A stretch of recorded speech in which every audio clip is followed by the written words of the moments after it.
Good evening, everyone. Yes, very good evening.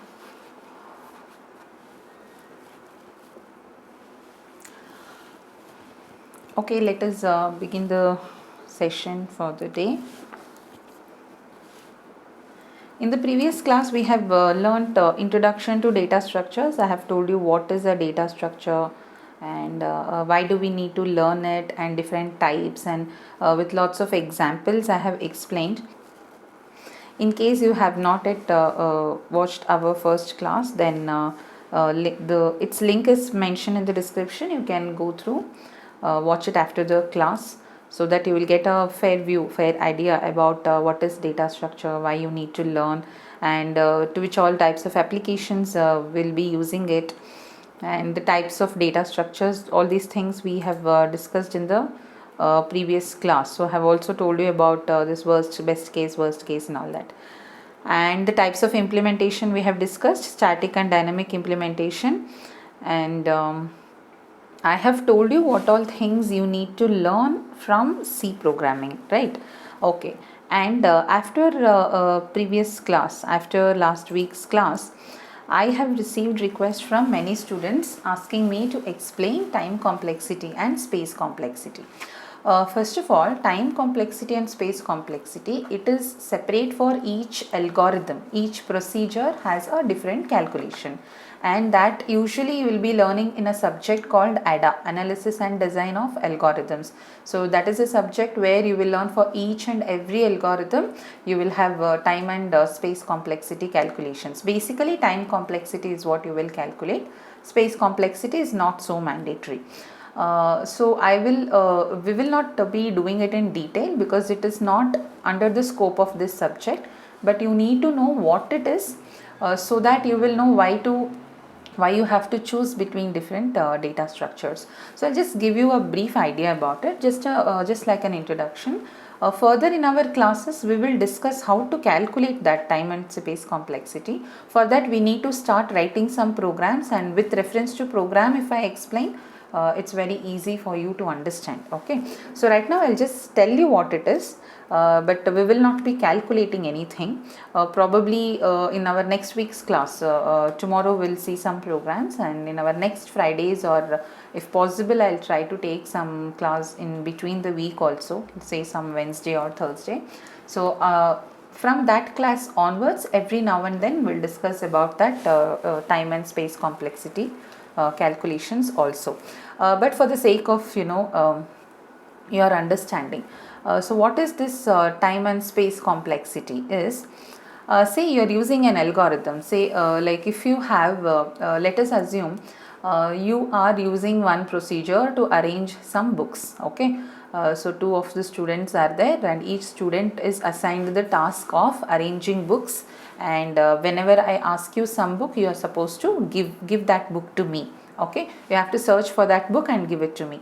So in this case, suppose you have 10 books. So there is student A and student B, two students are there, and each student has a different way of arranging the books. This student is going to just stack all the books one after the other. Okay, he's going to just stack all the books one after the other, one above the other he's going to keep. And this student, he is not going to keep it that way. He just divides them into two categories, and then he keeps. So like all language books he keeps one side, and all maths books he keeps one side, or science books, whatever, under that like categories he's going to keep. Now when I ask a book, then if there are 10 books for each student, if I have given 10 same books for each of the student, then the time taken in giving that book to me doesn't make much difference, because the number of books is less. What if there are 100 books? Then if this person, if this student, if this first student has to give me that book, then it takes a lot of time. He has to move all these books down, and to take out some book here, he has to move all these 98 books down, and then he has to give me this book, and then put all these books back on this same positions, right?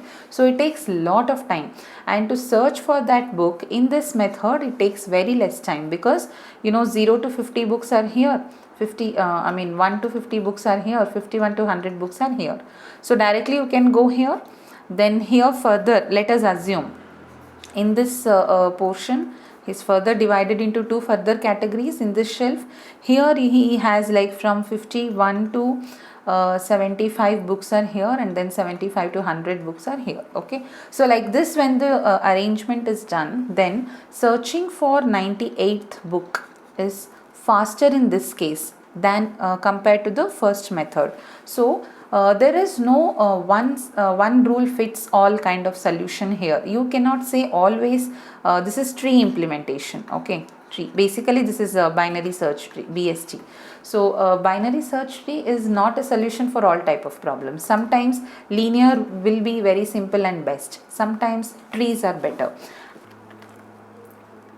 This is in terms of the time requirement for each of the student. But when we talk about algorithm, okay, when we talk about an algorithm, when we have a list of elements and when we have some records of some 1,000 students, then searching for a specific student's record, how much time it takes, if we try to calculate, we cannot actually use time, like we cannot actually calculate how many seconds or how many milliseconds or how many microseconds it will take, because the time depends on various factors. Okay, the time taken will actually depend on various factors, like it depends on the operating system, it depends on the processor, it depends on say any background applications. If it is running, then that will take more time. And also if it is a real time application where there is an internet connection required, it also depends on the connection speed as well. So there are a lot of factors that determines the speed of execution of an algorithm. Therefore, time complexity is not calculated in terms of seconds. It is calculated in terms of input size. Okay, it is calculated in terms of input size. So that is the example I gave you, like the time taken we calculated based on the number of book size. Suppose the number of books are 10, it actually doesn't matter which method you implement. But if the number of books are 1,000, then definitely the way you implement matters a lot. Then should we come to a conclusion that if it is books arrangement and I mean books or students kind of records, and if there are 1,000 records, then we have to implement in the form of binary search tree itself. Like, is it fixed? No. It also depends on what type of operations you are going to do with that application. Okay, so in as per my example that I gave you, something like a library management system, there tree application will be best. But because randomly you will require some book and randomly it has to be searched, right? Suppose it is like a student database or basically student database, there linear would be better, because the amount of searching done is very less. You don't have to like directly go and search for one student's record. That happens rarely in a college, right? What happens is, like, if your attendance is updated for all students, it is updated. You're not going to update attendance for only one specific student. And if you are doing it also, it is a rare activity, not a daily activity. And if you are updating marks for all students, you are going to update at a stretch. There also you don't need a tree implementation. A normal list would be sufficient. So based on the type of application and based on the type of operations that we are doing, based on that we decide which algorithm should be used for this particular application. Okay, so time complexity and space complexity, both are measured in terms of input size. So keep this in mind. When the size, that is when the input size is less, then whichever method you implement, it is going to be faster, because with the advancement of technology all devices work very fast. But when the number of records become extremely huge, think about the Naukri website. Naukri has job seekers register in Naukri website, right? Any job portals for that matter. They have millions of records of people who are seeking jobs or who are looking for a job change. So when we talk about millions of records, when we talk about huge data, then definitely every minute detail of implementation matters a lot. Okay, so in such cases we calculate time and space complexity. So that is time complexity. Space complexity is how much space is utilized. This, I think, if you have attended my C programming class, you will already be knowing. When we discussed functions, I told you for every program I made you answer how many extra bytes are how many bytes of data is duplicated in this case, and we compared, and we had a discussion on which method is best and all that, right? So that is space complexity, wherein how much space is used for every type of implementation. Okay, but in real time actually we don't talk much about space complexity, because space is not expensive. When you don't want to have too much storage, also you still have cloud storages and all that. The various organizations which are providing storage services, almost all applications are becoming online, real time. So time is very important. Time complexity is what mostly discussed. Space complexity discussion will be usually less. Anyway, so this is about time complexity and space complexity, why you need to calculate, and what is the significance of that. Now, how to calculate it, what are the different measures of time complexity, all these things in detail you will learn in analysis and design of algorithms. In our class, for certain programs we will do it. We will do the calculation of time complexity. Space complexity we will not calculate, time complexity we will calculate, so that you will know what it is or how to calculate. Okay, fine. So that was about the doubts that you have asked me. Further, if you have any particular thing that you want a clarity about, you can put it in the comment section if you are watching it later. Now if you have any doubts, you can ask. Otherwise you can put it in the comment section so that I will answer later. Okay, fine. Now let's go to the next topic. Okay, so before we write, I have told you the types of data structures. You have linear data structures, and then we have non-linear data structures. In linear data structures we have stacks, queues and lists.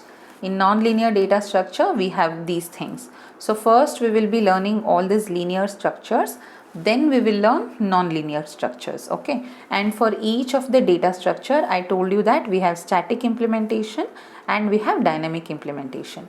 In static implementation we use arrays, in dynamic implementation we will use pointers with structures, and in all these cases we will be using functions. Okay, so before we start with stacks we will start it in a couple of classes. Before we start with the actual data structure programs, you should be very thorough in handling these things. Okay, arrays, pointers, functions and structures. So let us see a quick revision of these topics. If you want to learn these things in detail, we have that separately in the C programming playlist. Okay, from tomorrow, from Sunday you're going to have weekly 3 or 4 C programming live classes. Those who want to learn in depth or those who are still now learning C programming can go through that. Right now we will see the quick revision of these things. Okay, right. So first thing we'll see is arrays. So what is an array? It is a collection of data elements. It's collection of data elements of same type. Okay, it's a collection of data elements of same type. It's basically a list of elements of same type. So all of you, I assume you already know this. So what are the types of arrays we have? We have one-dimensional arrays and we have two-dimensional arrays. Okay, so we will see how to declare and for two-dimensional arrays are not required for data structures. We need one-dimensional arrays, that is sufficient. So we will discuss how to declare a one-dimensional array, how it is stored in the memory, how we are going to access them, how to pass it to a function, and how to access them using pointers. Okay, all these we will see one by one. Without this knowledge you will not be able to write a single data structure program. So please observe carefully. I'm not going to do it in very detail. It's going to be like a quick revision. Okay, so how to declare declaration. So declaration of one dimensional array, you have to give data type, okay, and name of the array, and then here you need to mention the size of the array. This is the syntax. Okay, what is the example? So this is the syntax, and let us see one example. So example is, take this.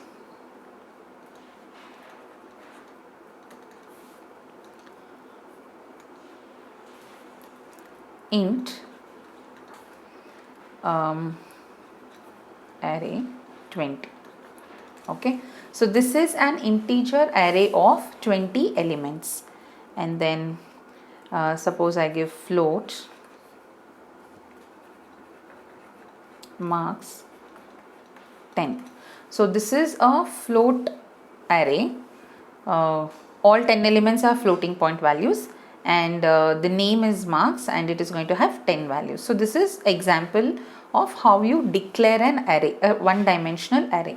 Now when you declare one dimensional array, how it is stored in the memory is that, so 20 elements are there. You know that every integer value requires 2 bytes.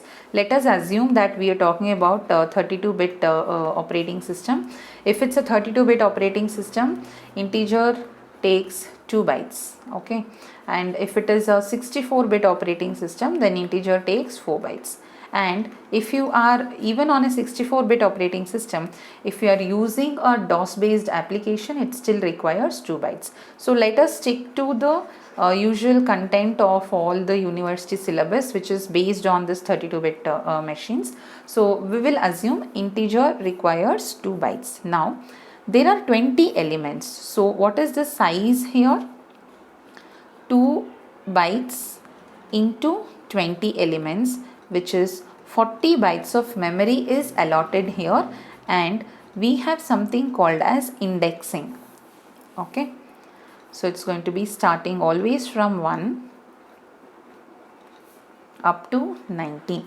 So it all this together has one name, ARR. Okay, understand this clearly. I have declared an array with 20 elements, and it is of integer type. It means I have a collection of 20 integer values together, and there is one common name for this, which is this array name. And when I have 20 elements, so whatever is the number of elements here, these are called as index numbers. Always index number starts with 0. Okay, don't forget this. Index numbers always starts with 0. So if 0 is the index number, it means it is the first element. If index number is 1, it means it is the second element. So tell me what is the number of element if the index number is 12? If the index number is 12, what will be the actual number of the element?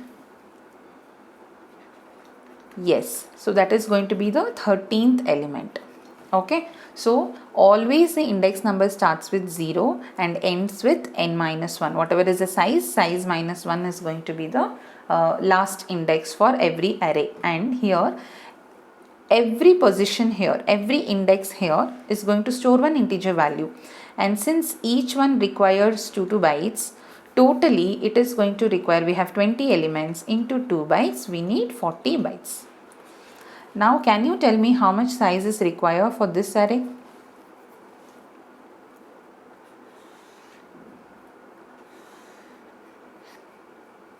Yes.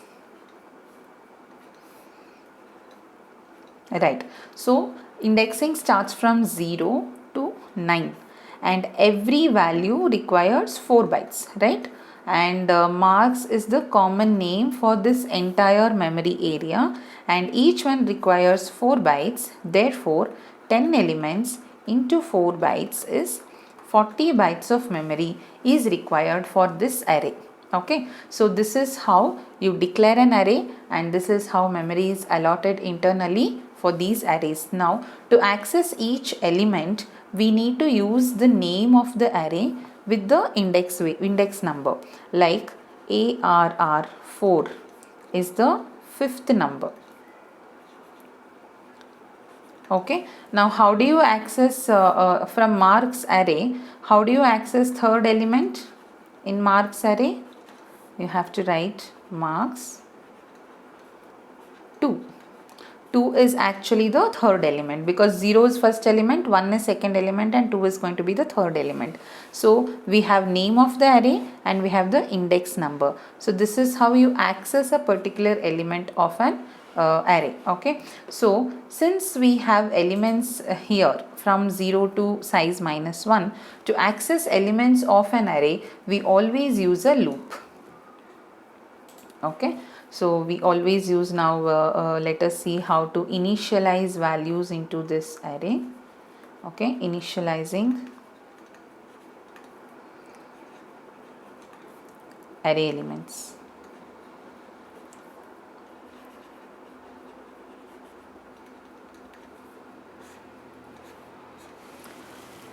So initializing array elements. So to initialize, we have again two types of initialization. One is static initialization, one is dynamic initialization. This I have already discussed in my C programming class. So my students will know it.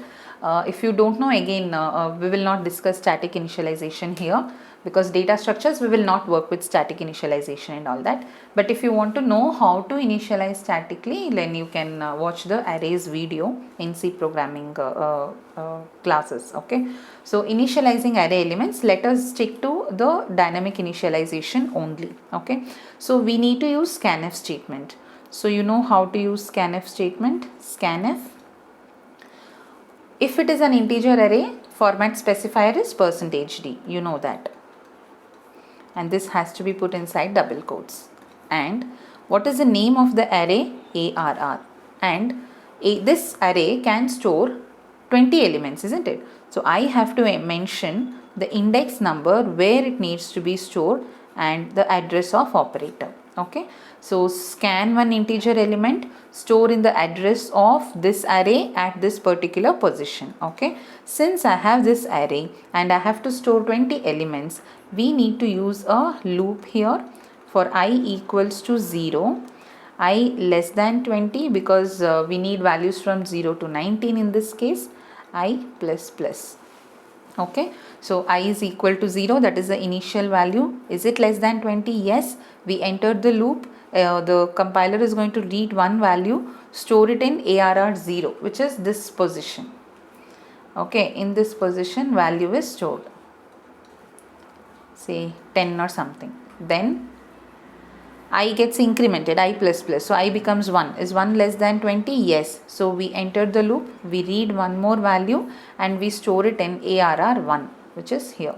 Okay, so like this I keeps on incrementing, and each value that is accepted from the user as input is stored in this particular index locations of the array. So we always write scanf statement or printf statement within a for loop. In the for loop, what are the things that you need to remember? Always start with 0. Unless and until your loop is something else, like starting with the middle, you are searching for some element. Apart from that, if you want to print all the elements or accept input values, okay, for all the elements of the array, then you should always start with 0 and always write less than size. Okay, because you are not going to take equal to. Okay, so from 0 to 19 is the index numbers, from 0 to 19. Here you see from 0 to 9. Therefore always you have to write, in this case I equals to 0, I less than 10 you will write. Okay, therefore it will take values up to 9. So this is how you initialize array elements. Okay, this is single dimensional array. This is how you initialize it. And for printing, again you will use printf statement. So this is single one dimensional array, how to initialize it and how to store values in the one dimensional array. Now after initializing values to one dimensional array, we are going to do some calculations. We find sum of all the elements, or we search for a specific element and then we print it. So that is how you are going to write the programs for it. So I have already created one program wherein we store values for a particular array and then we find what is the minimum and maximum element in that array. So for that video also I have mentioned the link in the description. Okay, so you just to go through it just as an example. So going through that program you will understand how we are going to store the values into an array, and then how to find minimum and maximum element using a loop, and how to print it. Okay, so that's one example basic program for arrays. Okay, and here, since it is continuous memory allocation, suppose the memory allotted here is say 1000. Okay, suppose the starting address location here, every address, every byte has a memory location, right? So I mean every location has a memory address. Now here suppose this is at 1000, then since marks is a float array, every value requires 4 bytes. Therefore this is at 1000, so the next value is at 1004, that next value is going to be at 1008. So this is called as contiguous memory allocation, means it is continuous. All the elements are physically also present one next to the other. In case of an integer array, suppose this starts at location 1000, then since all integer elements requires 2 bytes, the next value is at 1002, the next value is at 1004. So this is how the memory address is also present for all these array elements. So this is about array. As I told you, to know how to use how to declare an array and how to initialize, I have given here. So one sample program, many sample programs are present in the other playlist, and I have mentioned the link to all those videos in the description. You can just go through them. Detailed explanation for many important programs are given, and those programs are important for placements also. For those who are preparing for placements, it will help a lot. About loops and all that, it is given in those programs. You can just go through them. So after arrays, the next thing you need to know is pointers. We will not be writing any program right now because we are going to combine both and we will write a program together. Okay, so pointer. So what is a pointer? It is a special variable. It is a special variable that stores address of another variable. Another variable of the same data type.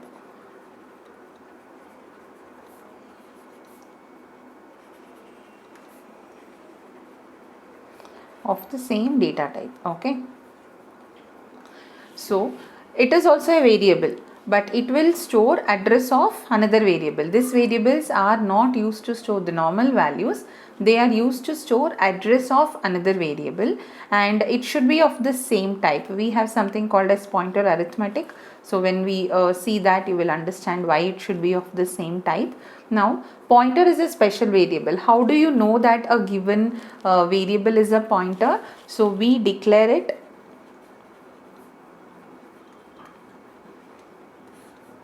with the help of a star, int star p.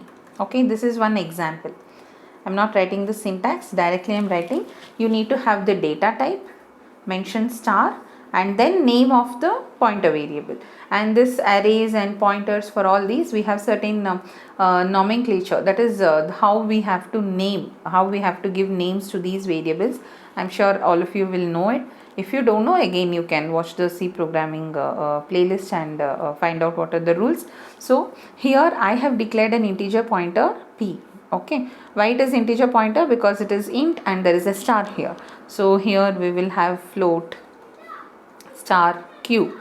So here q is a float pointer. Okay, and as I told you, what does this mean is it is used to store. So this is an integer pointer. Okay, this can store address of an integer variable, and this is a float pointer. So this can store address of a float variable. Understood? But all pointer variables store address locations only. Therefore, the number of bytes required for a pointer variable is always 2 bytes. So that is an important note that you need to know. All pointer variables, whether it is an integer pointer, float pointer, character pointer, whatever it is, all pointer variables stores memory locations or address locations. Okay. And all address locations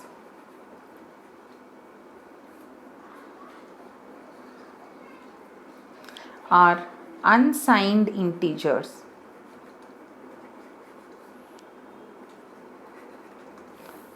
All memory locations are unsigned integers. Therefore, 2 bytes. For int we need 2 bytes, right? So 2 bytes is required for every pointer. So keep this in mind. A pointer is also a variable, but whether it is an integer pointer or float pointer, we are not going to store int or float values. We are going to store address of int or float variables. Since all address locations are unsigned integers, the number of bytes required for storage is same as that of a integer. So here for int values, the number of bytes required is 2 bytes. Therefore, all pointer variables requires 2 bytes for storing the address of various other elements. And you can have a character pointer, you can have double pointer, whatever it is. So all pointers require only 2 bytes. Okay. So this is about pointer, what is a pointer and how you declare a pointer. Next is how to initialize a pointer.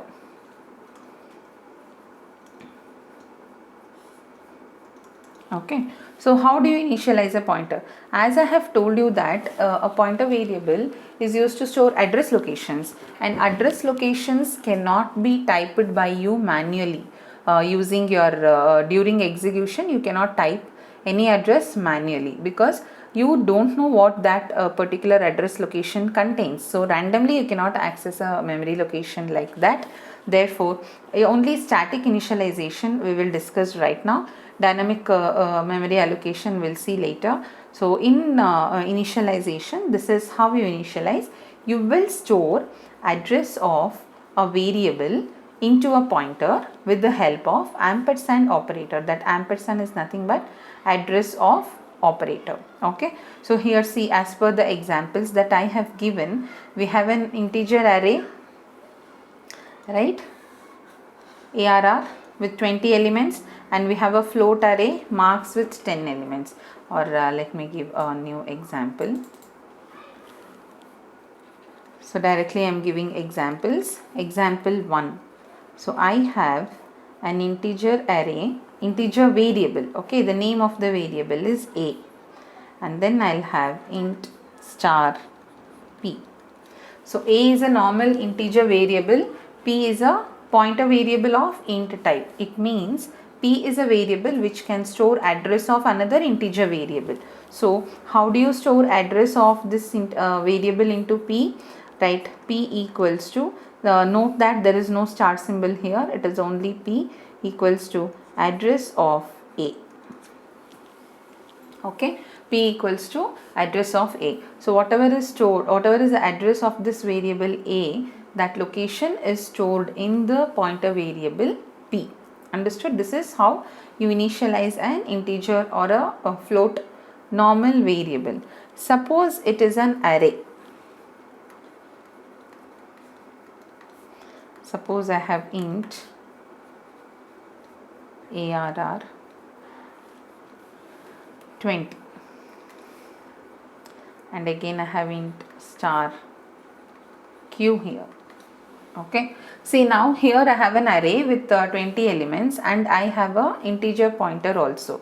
To store address of this array to the pointer, I have to give q equals to ampersand ARR, right? But ARR is a common name for 20 different numbers. Which number should I store there?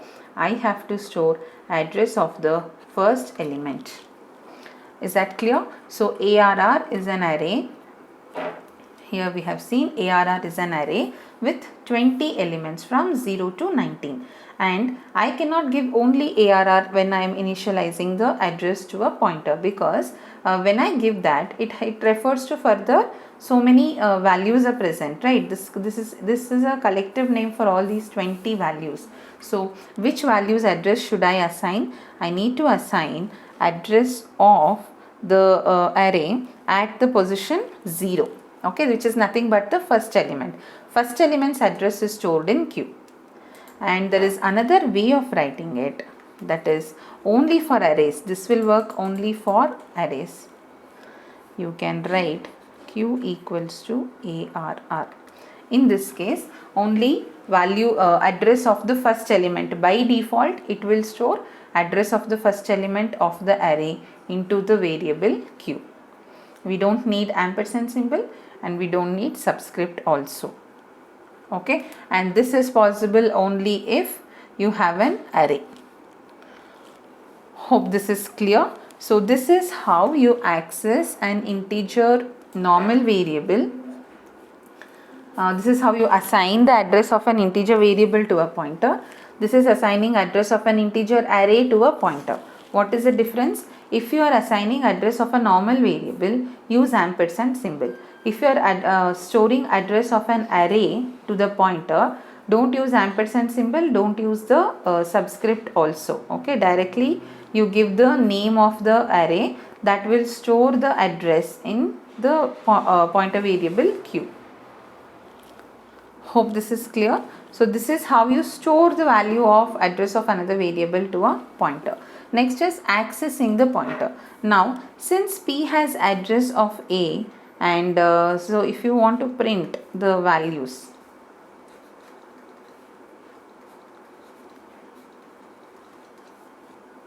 so writing star P gives you the value stored in the address that is present in P. So let us see what happens here. So let us see, as per this example, we have variable A. Let me see that this variable has memory location 1000, and then there is a variable P. Let us assume this is allotted at memory location 1500. Now A is a normal variable. I will give A equals to 10 here. A is a normal variable for which I assigned value 10. So 10 is stored in A in binary format. Next, address of A is stored onto P. What is address of A? Address of A is 1000. This 1000 is stored as value of P. Understood? So we have a variable, it has a value and it has some address also. And I have another variable, but it is a special variable. It is a pointer variable and that also has some address. And here I am not storing a normal value, I am storing address of another variable. How do we get address of another variable? Use ampersand symbol. Okay, if it's a normal variable, use ampersand symbol. If it is an array, then don't use ampersand symbol and don't use a subscript also. Directly we can give name of the array and we can assign it to a pointer. By default it will accept value of address of first element, and suppose you want to store address of the fifth element directly, then you can give 4 here. Okay, 4 is basically the fifth element. In this case, fifth element gets assigned to the variable Q. Any doubts in this?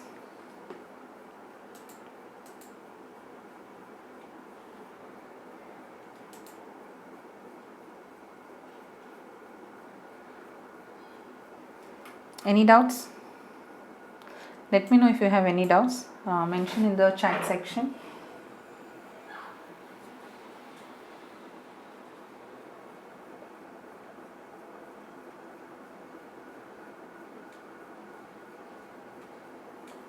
Okay, right.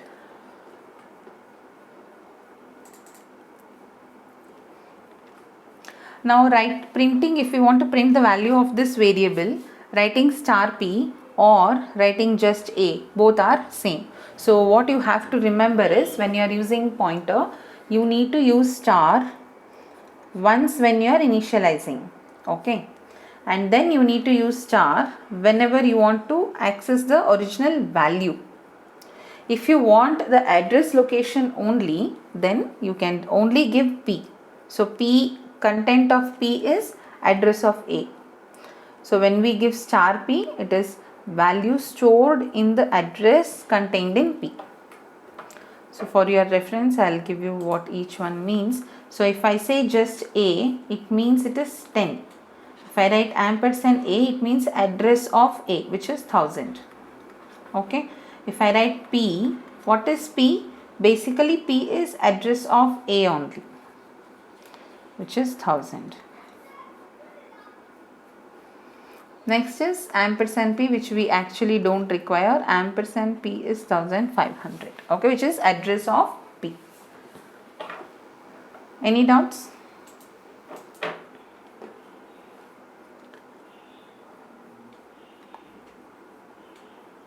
Okay, as I told you, the basic program for accessing an array elements and finding minimum maximum in a given array and all is already covered. So right now we will see one program in which we have used both arrays as well as pointers. Okay, so we will write a program to accept values for array and find the sum of the values.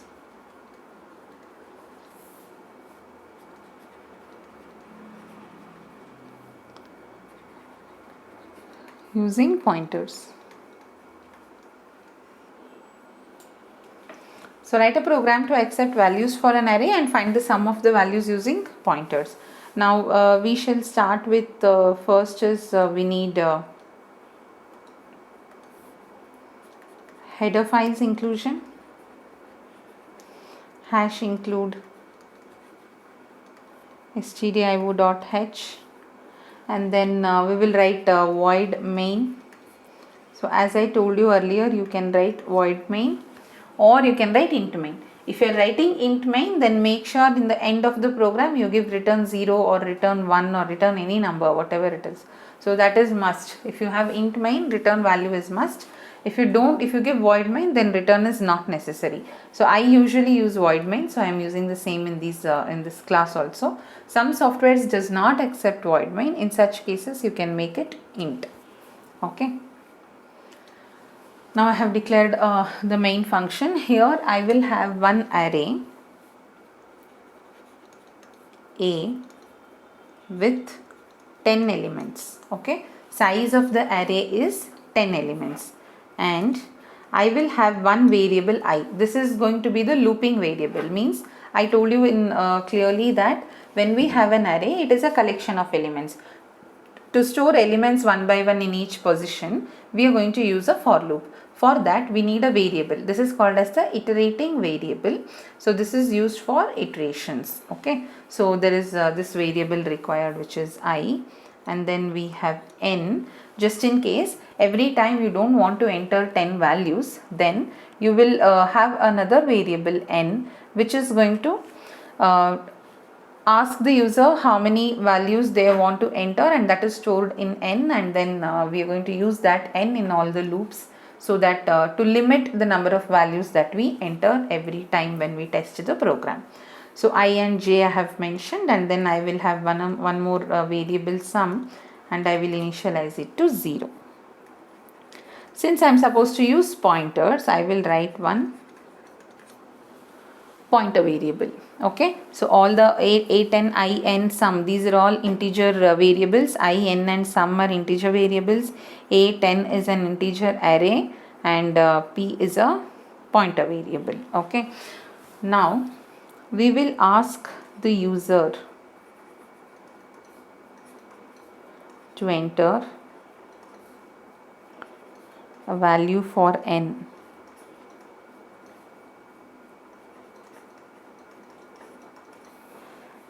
and whatever user enters, so it is going to be an integer value, right, percentage d, where it should be stored in the address of n. Okay, we will see what happens internally when we are creating all these variables. So A10, you know that there is an array. How many bytes are required? 10 elements into 2 bytes, so 20 bytes will be required, and index numbering starts from 0 to it ends at 9 because there are 10 elements. So this is memory allotted. Let us assume this is at location 1200. Okay, and then we have I, for that also 2 bytes of memory is allotted, and then we have n, for this also 2 bytes of memory is allotted, and then we have a variable called sum which also requires 2 bytes of memory, and we are assigning 0 in this sum. Okay, so this is our first line of variables, and then we have a pointer variable declaration in the next line, wherein we are going to have a pointer also for which 2 bytes are required. So all these variables are created. Now I am asking the user to enter value for n. Whatever user enters, it is stored in the address of n. So let me assume user stores 5. So that 5 is stored in n. So next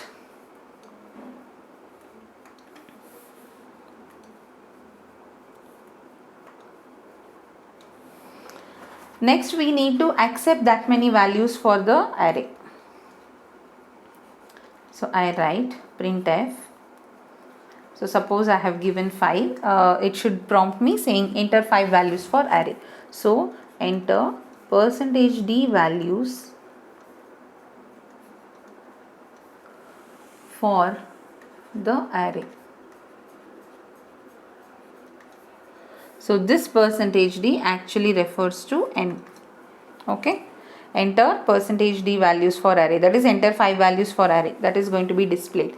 Now to accept 5 values, we need to execute scanf statement 5 times, isn't it? So we are going to put it in a for loop. For I equals to 0, I less than n, I plus plus. So this is the loop that I am using to accept the values that many number of times. So here 5 I have given. So 5 times the loop should get executed, and every time scanf statement will be executed. Scanf %d ampersand AI.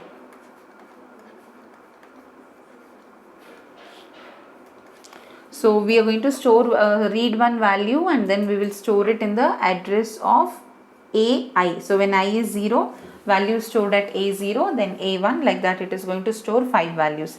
After storing 5 values, now I am going to assign address of this array to a pointer. Okay, can't we do it as it is? Yes, we can do. We are not going to use pointers in the same function as the original array, but we are going to use it with functions only. But right now let us see this sample program to understand how to access array elements using pointers. Okay, so so far now value of the arrays are accepted. Next we need to find the sum. So before we find the sum, first address the pointer's address. You store it in a variable. Okay, so the pointer variable is p, int star p. So we have to write only p here in the LHS. P equals to a, because A is the name of the array. Since it's an array, we don't need ampersand symbol and the subscript. We can directly give p equals to a. This stores address of first element into the pointer. So now we have some 5 elements here. Some 5 numbers are stored based on whatever we are going to give during input. So it is 5. So it is 40 and 50. So 5 elements we have given, which is going to be from 0 to 4, and 5 numbers are stored. Okay. Now address of this 1200, address of this array which is 1200, that is stored here in the pointer. Okay, that is the meaning of a pointer variable. It stores address of another variable of the same type. Now we are going to access all the values using a for loop.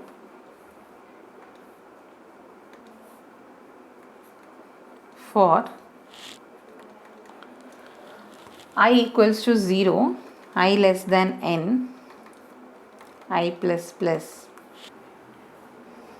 Now we need to find the sum, right? Sum is already initialized to 0. Now these values should be added to this existing value of sum one by one. So first I'll add 10 to this existing value of sum which is 0. So it becomes 10. To that 10 I will add this 20. Again to that sum I am going to add the next value. Like that I am going to add all the values to the value of the variable sum. So here it is going to be sum equals to sum plus ai. Okay.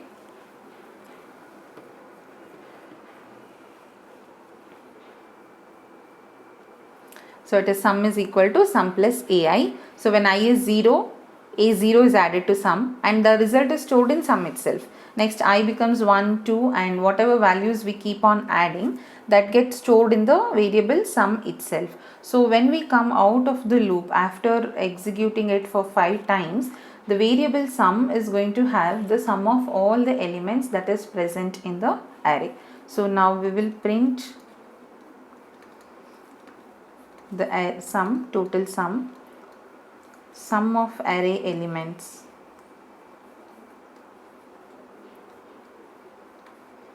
is equal to %d and we have to give the name sum here, and that's the end of the program. Now this is here we have not used the pointer, right? So if you want to use pointer, then instead of this part we have to give star p plus I. So what happens when we give star p plus I is, what is stored in p? We have stored address of the array in the variable p, which is 1200. So when this loop is executed for the first time, I is 0 and p is 1200. So I am adding sum plus the value at star p plus I, means value at that address location. So value at the location 1200 plus 0 is 1200 only. So here I will write the resultant value also. So p plus I is going to be 1200 only, because 1200 plus 0. Okay. So what is the value at 1200? It is 10. That 10 is stored to the existing value of sum and the result is stored in sum itself. Next I becomes 1. I plus plus, that is I gets incremented, so I becomes 1, and then p is 1200 only. We are not doing any modification for the variable p. Next, what is p plus I? That is 1200 plus 1. Remember, in pointers, when we add numbers to pointers, when I add 1, we are not exactly adding number 1. It is actually one value. We are proceeding, we are moving further by one value, and how many numbers we need to add depends on its data type. Here, since p is an integer pointer and since it points to integer values, when I write plus 1, it means it is the next integer value. Okay. Next integer value is after 2 bytes. Therefore, when I write p plus I, 1200 plus 1 is not 1201, it is 1202. Basically, we are adding one value's address. Okay. Address of one value, which is going to be 2 bytes. So what is there at 1202? It is value 20 that gets added to the value 10 and it becomes 30. Okay. So like this, when I is equal to 2, p is going to be same, and p plus 2. This is 1, this is 0. Okay. So P plus 2 is 1204. So what you need to understand is, when I have P plus I, basically I am adding P plus I into data type size. That is what gets added. Okay, so this is called as pointer arithmetic. Again, detailedly about pointer arithmetic I will post a video in the next class. So if you are not thorough with pointer concept, they can go through it.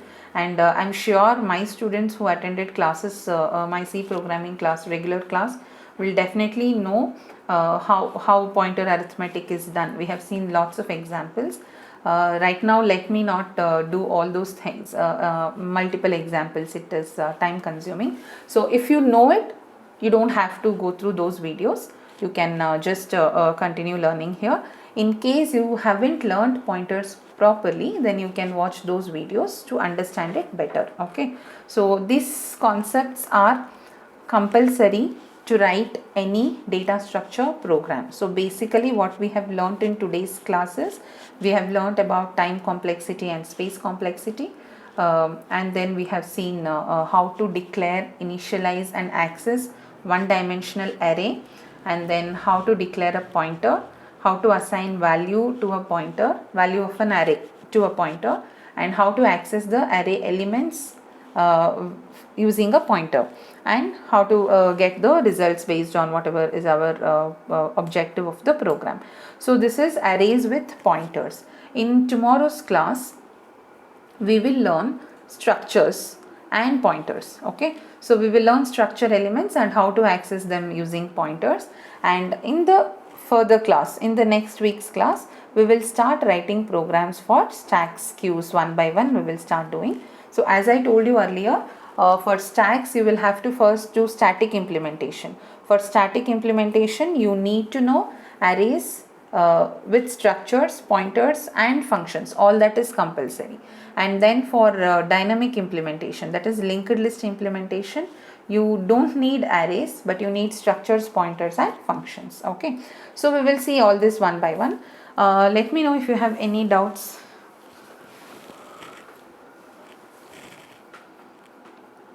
It takes time for you to get the concept clear, to get very good clarity. It takes little time, but once you get a good hold on the subject, then it's very easy to write large programs.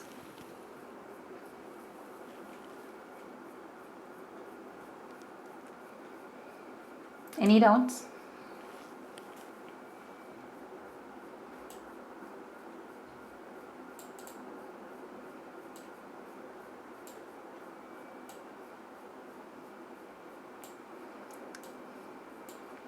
If you have not yet watched the first class video, I have put the link in the description, and I have mentioned links in each and every video. I am going to do that only. Every class, in the description I will put links of related topics. Okay, if the related topics video is not yet ready, it will be updated shortly. The description will be updated shortly, so you can check for the description and you can watch those videos to get complete clarity. Further, later when you are preparing also, if you have any doubts, please do mention them in the comment section. Okay, also your feedback, if you have any suggestions, any feedback, you are welcome to put it in the comment section. We will definitely consider it. Okay, let us see you all in tomorrow's class, same timings, and make all these notes. Okay, this notes will also be shared in the Telegram channel and in also your WhatsApp group. So if you have not yet joined the Telegram channel, the link is mentioned in the description. You can join. You will get the notes in these groups.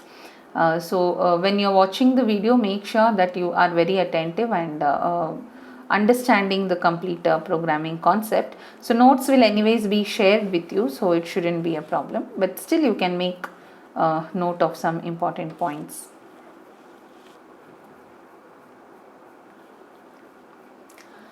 Okay, then I'll will wind up the session for the day, and let us meet tomorrow. Thanks for watching. See you. Bye bye.